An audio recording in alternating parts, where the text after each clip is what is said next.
kayak gitu ya. Jadi membaca buku itu penting, jadi tidak semata-mata kita itu harus membaca buku satu lalu sudah saja ya. Kita harus melakukan kedisiplinan yang diajarkan stoikisme itu terus-menerus setiap hari, setiap saat sampai kita menghadapi ajal kita. Ketika kata para stoik itu, ketika kita menghadapi ajal dengan tenang, maka atau kematian dengan tenang, kematian siapapun sebenarnya, kematian orang yang kita cintai dan kematian kita, maka kita sudah bisa dibilang stoik gitu ya, ketika kita bisa let go, bisa dengan tenang gitu ya.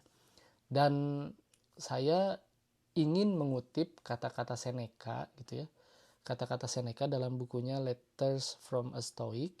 Dia menyebutkan bahwa kita itu membaca buku seharusnya memposisikan diri kita itu sebagai intel gitu ya.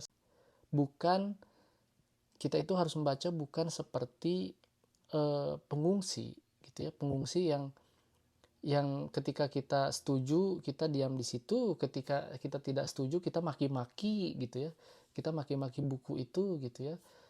Jadi jangan seperti itu. Jadi kita itu harus menjadi seperti intel, jadi membaca buku, mengerti secara utuh apa yang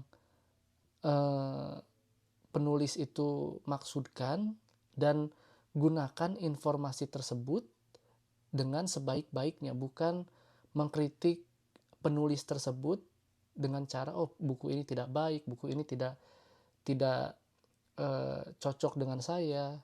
Tidak cocok bukan berarti buku itu tidak baik gitu ya.